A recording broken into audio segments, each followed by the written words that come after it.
We'll guide you through how to group layers in Krita, making your workflow more organized and efficient. If you find this helpful, consider subscribing and liking the video.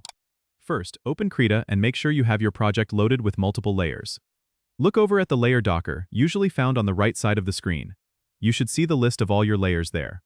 To group layers, you need to select the layers you want to combine.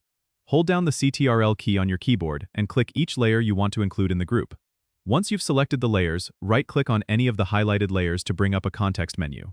In this menu, look for the option that says Group or Group Layers and click on it. You'll notice that the selected layers are now nested under a new group layer which appears in the layer docker. You can rename this group by double-clicking on the group name, which helps keep things tidy and identifiable. Grouping layers allows you to move and transform them as a single unit, which is especially useful in complex artworks.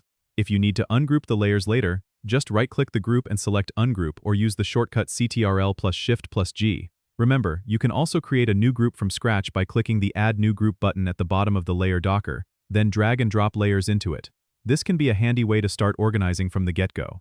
Don't forget to subscribe and comment if this helped you out.